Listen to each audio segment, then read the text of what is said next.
¿Cómo les va, amigos? Bienvenidos a mi canal nuevamente. Voy a analizar en esta ocasión el artículo de estudio número 2 de la Atalaya de julio de este año, eh, y cuya pregunta es: ¿estamos convencidos de que tenemos la verdad? Bueno, vamos a ver qué nos dice aquí este, este estudio. En el párrafo 1 dice: ¿a qué nos referimos cuando hablamos de la verdad? Y la respuesta que se da acá es: nos referimos a nuestras creencias, a nuestra forma de adorar a Dios y de vivir. Cuando decimos que alguien está en la verdad, queremos decir que sabe lo que enseña la Biblia, respeta sus principios.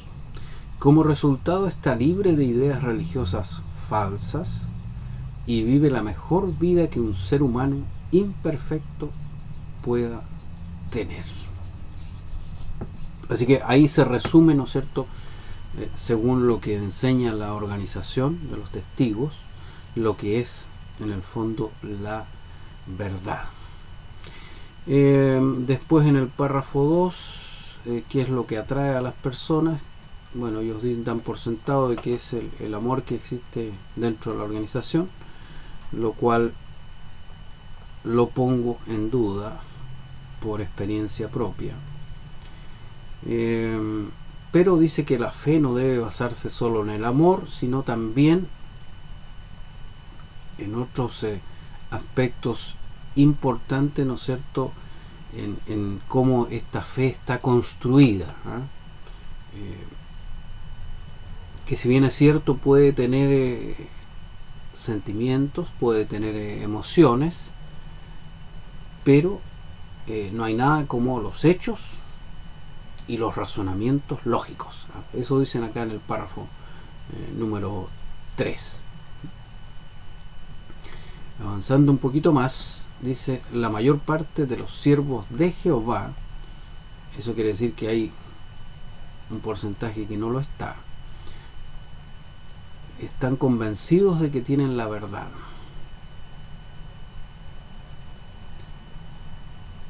Con cada prueba que afrontan, su fe se hace más fuerte, no más débil. Ahora, ¿qué debemos hacer para tener una fe como esa?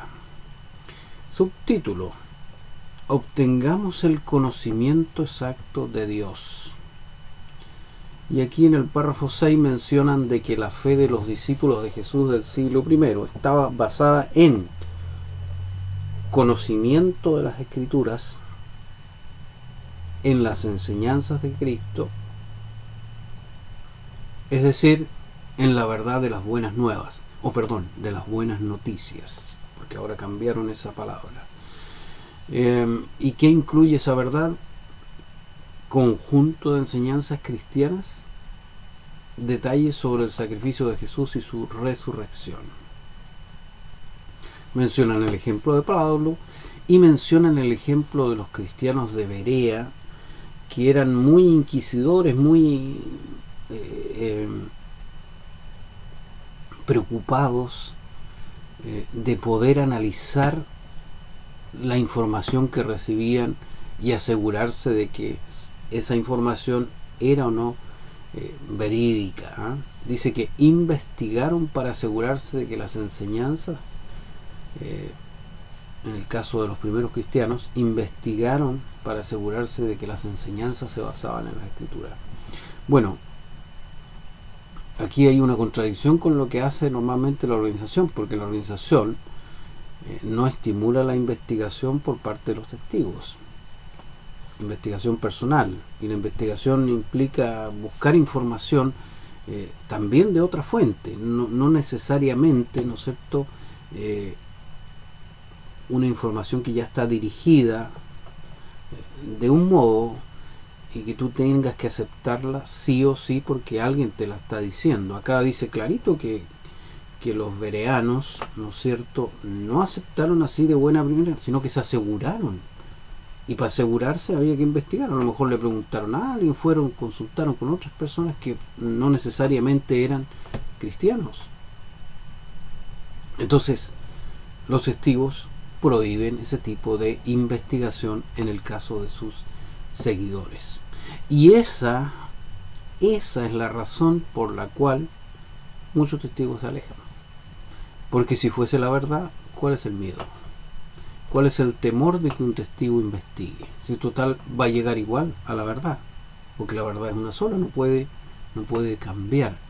Pero lamentablemente, en este caso, en el caso de los testigos, por ahí lo escuché, existe tu verdad, mi verdad y la verdad.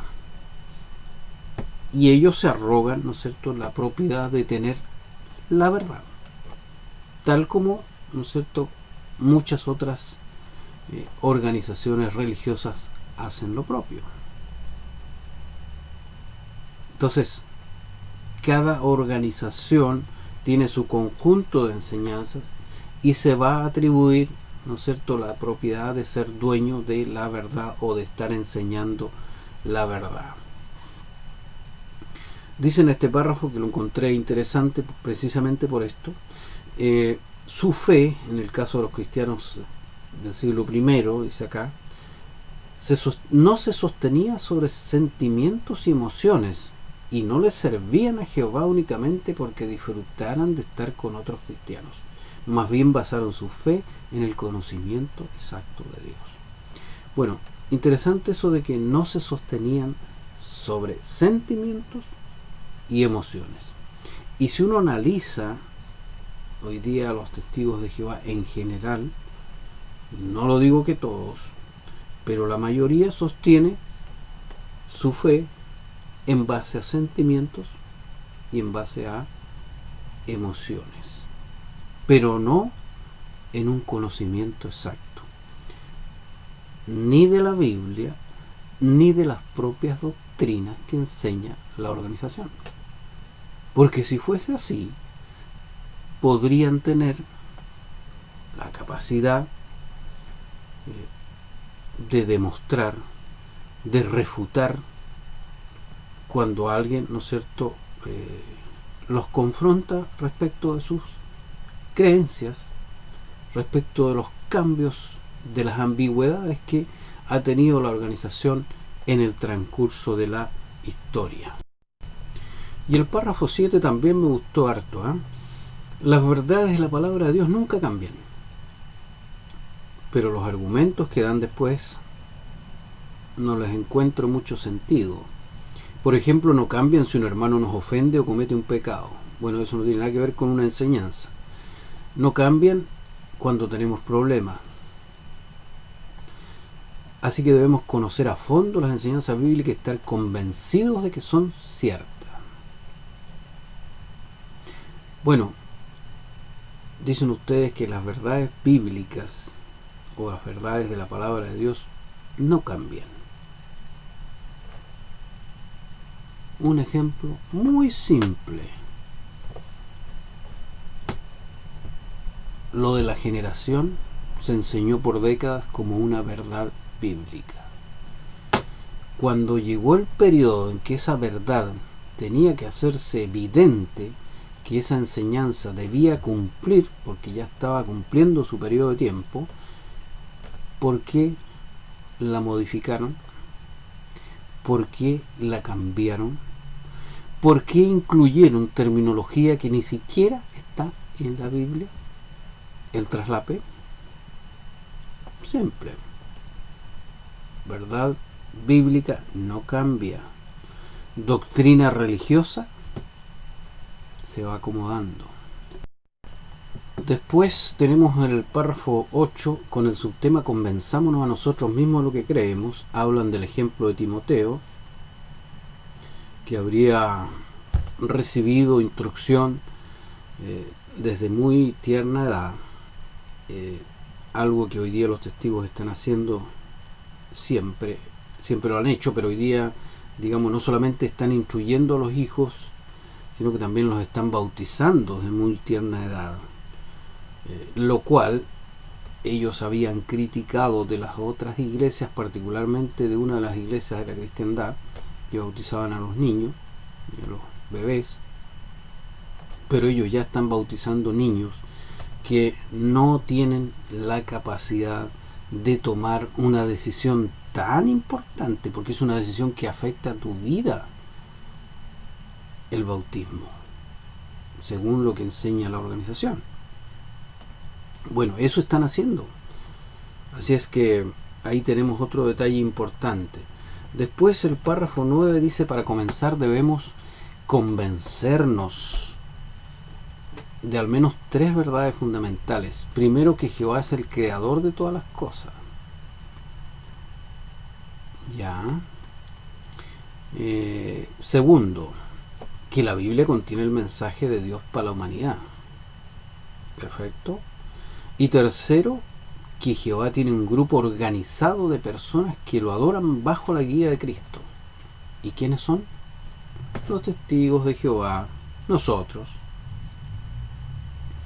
Para convencernos, y note aquí las contradicciones, para convencernos nosotros mismos de estas verdades fundamentales, no hace falta que seamos una enciclopedia andante de conocimiento bíblico.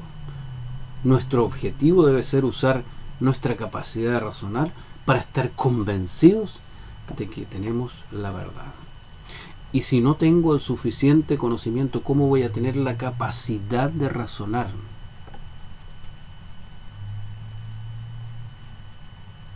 Entonces voy a ser como un mal abogado, ¿no es cierto? Que tiene el título de abogado, pero tiene un conocimiento muy pobre de las leyes de un país.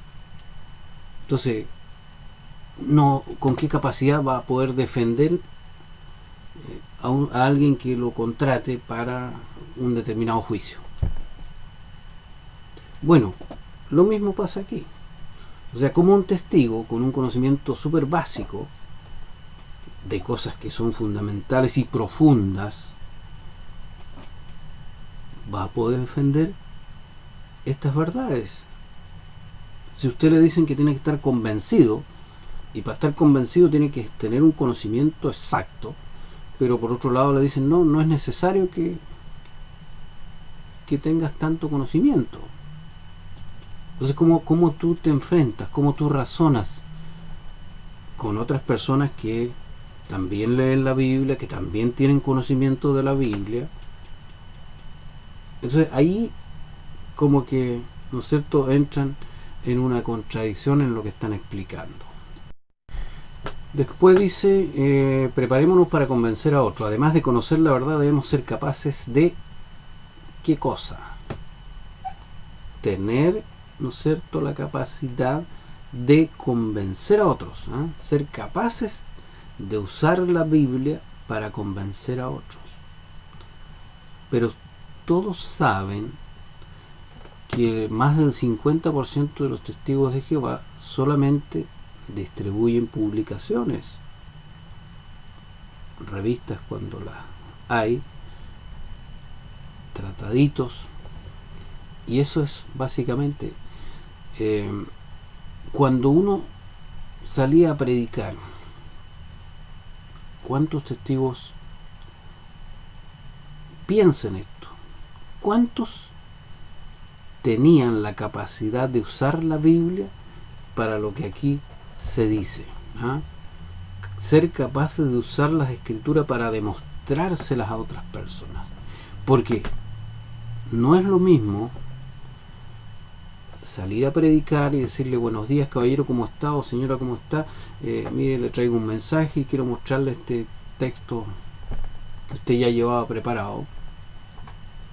Eso no es lo mismo a que te encuentres con esa persona y esa persona te diga, a ver, pero explíqueme usted lo de la sangre, a ver, necesito que me lo explique con la Biblia, porque ustedes enseñan eso. Explíquemelo el tema de de los cumpleaños. Explíquemelo del traslape.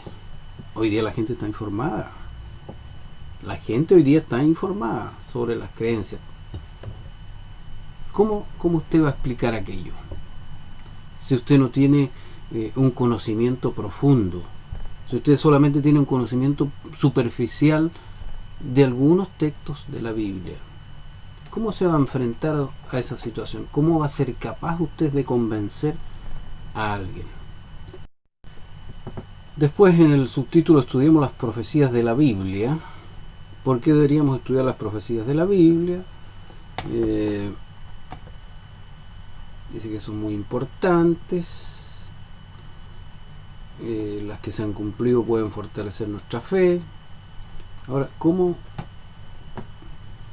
ellos determinan que una profecía ha sido cumplida? ¿Quién les dice a ellos que una profecía se cumplió en tal época, en tal año, en tal fecha?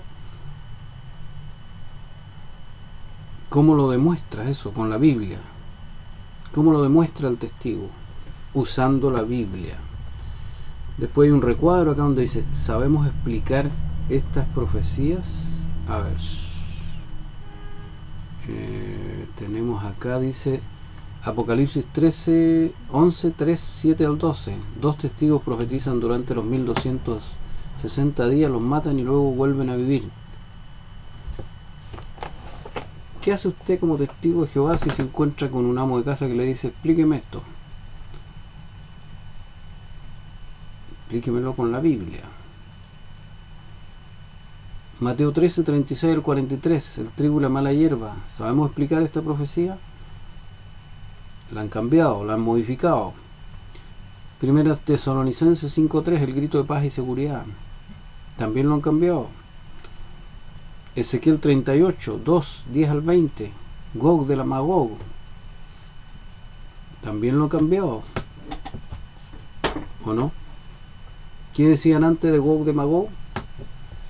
Nombre profético de Satanás después de ser arrojado del cielo. ¿Pero qué dicen ahora? Coalición, grupo de naciones que atacará a los siervos de Dios durante la gran tribulación. ¿Sabía usted, testigo, de ese cambio? ¿O pasó así superficialmente y usted ni cuenta se dio? Bueno, son cosas profundas, doctrinas de la organización profundas, que el testigo debiera estar preparado, ¿no es cierto?, para explicarlas. Pero no decir que las entiende si no las entiende, decir no, si los hermanos ya lo explicaron. No, pero usted explíquelo, porque acá dice que usted tiene que saberlas y estar convencido, porque si no, obviamente su fe se va a sustentar en lo que ustedes dicen, sentimientos y emociones, y no en hechos, en pruebas, que es lo que buscaban, ¿no es cierto?, los de Berea, según el relato allí que se menciona en Hechos. Aquí se habla también del párrafo 15 al 17 de cómo el estudio fortaleció a los que sufrieron persecución en la Alemania nazi. La organización ha jugado mucho con este tema, se ha victimizado, ¿no es cierto?, demasiado con este asunto. Comparativamente murieron también muchos ministros de otras iglesias, murieron muchos católicos que se negaron, ¿no es cierto?, a ser parte del régimen, que no apoyaron al régimen. Así que los testigos no fue como el grupo específico al cual se dirigió, ¿no es cierto?, la persecución de los nazis, porque pareciera ser que como que es el grupo que le interesaba a Hitler extinguir.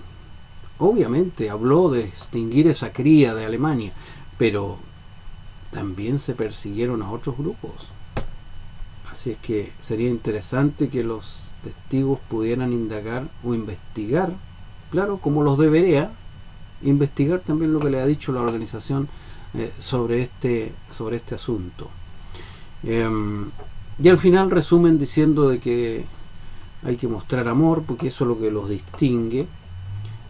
Hay que tener conocimiento exacto, pero pleno discernimiento, porque si no, las enseñanzas de los apóstatas van a causar los estragos que siguen causando muchos, porque efectivamente muchos estábamos convencidos en un momento de que esa era la verdad, pero como yo lo dije en una ocasión, Yo no puedo ir a enseñar algo que yo no creo, que a mí no me convence. ¿Y por qué? Porque yo no estaba por sentimiento ni por emoción. Tenía que estar por convicción, porque hubieran hechos que tuvieran sentido, que pudieran ser demostrables. Entonces, me acuerdo que yo dirigía justamente el estudio de la Atalaya, por muchos años lo dirigí, y de repente viene un cambio así brusco respecto de varias doctrinas. Entonces yo quedo, como se dice, marcando ocupado. Y bueno, hemos estado enseñando por 80 años esto. Y ahora de un día para otro, ustedes me dicen que esto no es así. ¿Quién se equivocó acá? ¿Se equivocó Jehová? No creo. ¿Se equivocó Jesús? Tampoco lo creo. Fue lo que dije en su momento. Entonces, eso encendió la luz, ¿no es cierto?, la llamita de la duda. Y había que investigar de manera silenciosa, porque nadie puede investigar de forma abierta, porque si no es tildado de apóstata automáticamente y se le hace un juicio y obviamente va a ser expulsado. Así que es un artículo bien interesante, pero que deja en evidencia, ¿no es cierto?, que nuevamente la organización es poco honesta cuando aborda ciertos temas, y desde luego que lo hace a sabiendas de que tiene que mantener a este rebaño cautivo bajo este tipo de enseñanzas o doctrinas. Así es que por ahí, ¿no es cierto?, hay un activista que su canal dice: la verdad no cambia, algo así. No cambia la verdad. Entonces la verdad bíblica no debiera cambiar. Las doctrinas de la organización han ido mutando, se enseña una cosa hoy, después otra, avanzan en el tiempo, retroceden en el tiempo, entonces son demasiado inestables como para sostener que están basadas en la palabra de Dios, la Biblia. Amigos, ese ha sido mi análisis de este estudio y espero que les haya gustado. Los saludo hasta un próximo video.